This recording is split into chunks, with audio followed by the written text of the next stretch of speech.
Hi everyone, welcome back to our Life on Your Own Terms series. We are still in Napanee, Indiana. So if you hear clickety-clacketing in the background, those are buggies going by. There are a lot of Amish people out here and they're taking their buggies up and down the street all day as early as 5 in the morning. So that was a first for me, waking up to the sound of buggies before the sun even came up. But before we start talking about this week's topic, I will let Joe recap the first 3 episodes, and if you haven't watched them, we would recommend that you watch them in order. So the first episode is all about figuring out what living life on your own terms means to you. The second episode, we start getting into financial freedom and how financial freedom can enable you to live that life. Last episode was all about planning. So planning for your new life and getting to the point of execution. So at this point, you've done your research, you've built your roadmap, you set your goals, and you've put everything into motion and started executing. And finally, you get to a point where you're living life on your own terms 100%. One thing we really want to focus on in this episode is the transition period from when you realize that you're not living life on your own terms to when you start to fully live that life on your own terms. That transition period is really challenging, and there are a lot of things that come up. You start doubting yourself, you wonder if this is the right decision. It can be really stressful, and we really want to focus on those things and share with you the things that we went through. It's completely normal to be stressed and to be thinking you may not be doing the right thing and I should go back to my comfortable life. So one of the biggest challenges for us was actually quitting our jobs. And we certainly could have quit our jobs a lot sooner than we did. But we kept having things kind of dangled in front of us, like more money, a bonus, promotion, all of this stuff coming up. We kept pushing back when we were planning on quitting our jobs. And I think overall, we probably pushed back, 6 months to a year? Something like that. And it was so easy to keep pushing it back because of financial reasons or anything like that. It made sense. But we realized that we finally had to just say enough is enough. Our quality of life is suffering, and it's time to really execute on this goal of leaving our jobs and starting to live life on our own terms. It seemed like it was never the right time to go into work and quit. But, it's one of those things where there is not the perfect moment. At least we didn't have it. It was just a matter of doing it. And that's why execution is so important. If you don't take these actions to help you get towards the goal of living life on your own terms, then you may never get there. Once we had decided that this was a life for us, having to go into work every day was a real challenge for me. And even though I kept coming up with financial reasons to push things back, it came down to that point where we finally said we have to do it.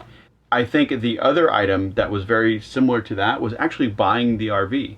Buying the RV was the first thing we started doing when we actually came up with this plan, and it was one of the last things we ever executed on. I think the big reason was, at least for me, was first of all, we were worried we were going to buy the wrong RV. The second thing was, as we pushed back when we would quit our jobs, it also made sense to push back buying the RV because we didn't want to buy the RV and not leave for 6 months to a year. I remember when we were getting very close, we were talking about putting our home on the market, and we were RV shopping. We came down to a few very specific RVs, and it was very difficult to pull the trigger.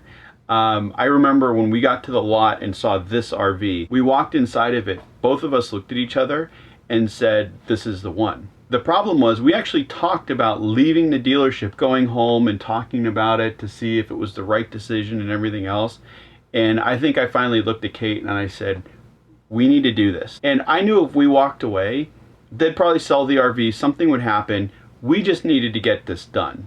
And we had to pull the trigger. There's always doubt, and you question yourself, did I make the right decision? And that was really stressful too. So this brings up some of the doubt that we start having as to whether we were doing the right thing. Should we keep the house? Should we keep our jobs? because we were both being offered promotions. There were a lot of things going on. So along the way, one of the things we noticed during this transition period is we did run across family and friends who didn't support us and really genuinely thought we weren't doing the right thing, and they can't imagine why we would want to do something like this. And that was difficult because we were 100% in this belief that, you know, we really wanted to live life on our own terms, and we had an idea what that meant for us. And it's hard when you have close friends and family members who don't support you and think you're crazy, because every once in a while you do doubt yourself a little bit, because they'll throw out some interesting questions and challenges, and you start to think, okay, well, maybe I should wait another year, or maybe I should wait another 5 years before I do this. And then you just start to feel like, well, when is the right time to do this? With anything in life, unless something happens, there's never any, like, this is the right time. You have to kind of pull the Band-Aid off, make the decision, and just go for it. And I think one thing that I realized throughout the transitioning period and talking to people who didn't think we were doing the right thing was money was always at the root of it. You know, a lot of friends said, financially, this is not a good decision. Why would you quit a well-paying job with good benefits to go, you know, travel around the country in a depreciating vehicle? That was one of the big things. And they thought that we were making bad financial decisions because we were buying a motor home that was going to depreciate. You know, it all came down to money for some reason.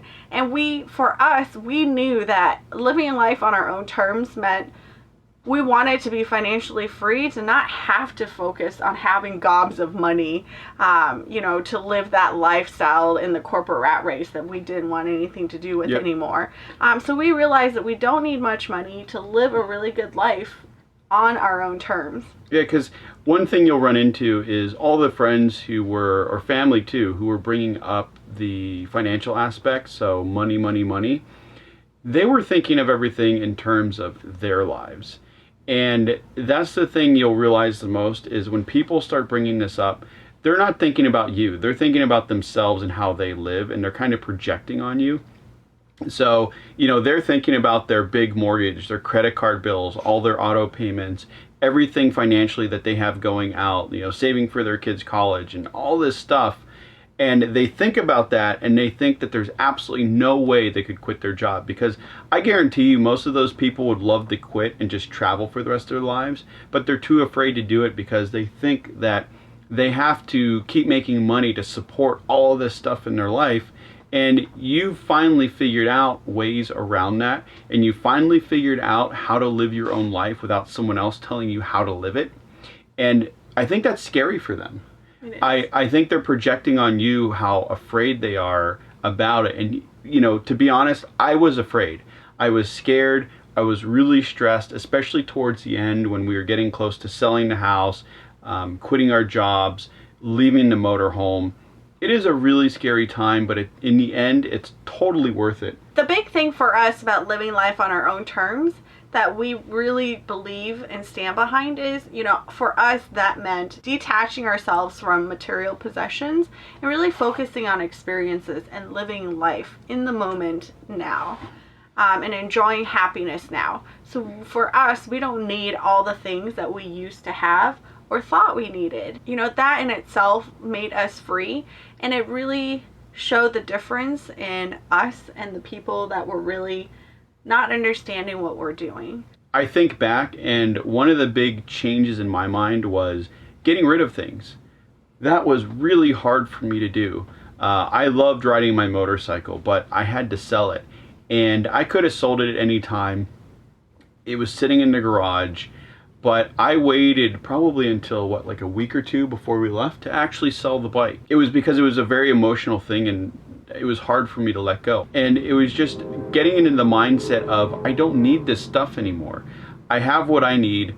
I'm not gonna have a garage anymore to use this stuff. So it's either gonna sit in a box wasting away, or I can take the cash and use that on, you know, in this new life. Yeah, and it's not even about getting money for this stuff. I mean, we donated a bunch of stuff. It's just a matter of realizing we don't need it. The emotional attachment we have with it is no reason for us to keep it.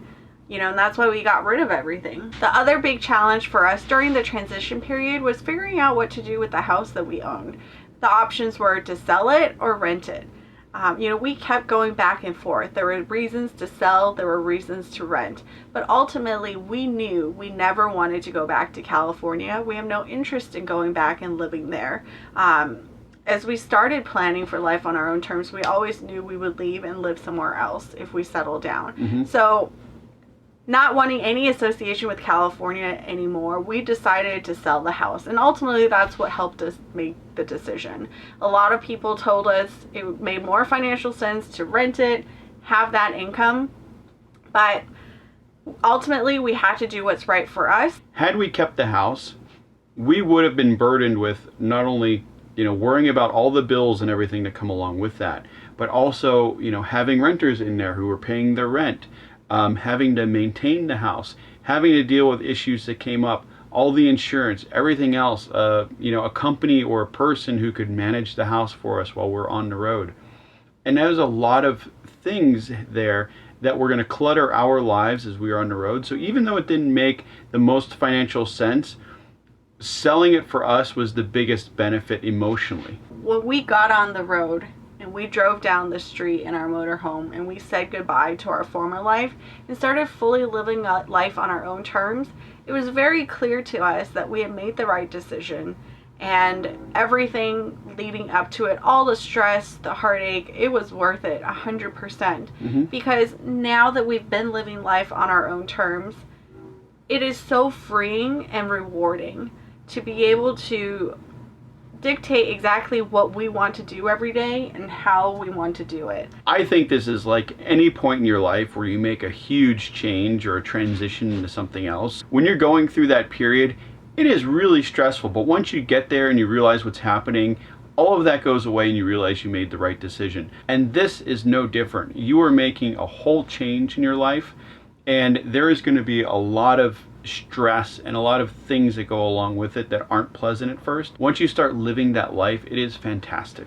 And it's not to say we don't have daily stresses, we still do, but they're not nearly to the level that we had before. So we dictate how we live our life and what we do each and every day. And that's really freeing and rewarding. So in this series, we've started from figuring out how and what you want to do to live life on your own terms, all the way to the execution and making that happen and going down that path of actually living it. So we hope you enjoyed this series. We hope you got something out of it. And if there's anything else you want us to discuss or that, please leave it in the comment section below. Thank you so much for watching. Thanks, guys.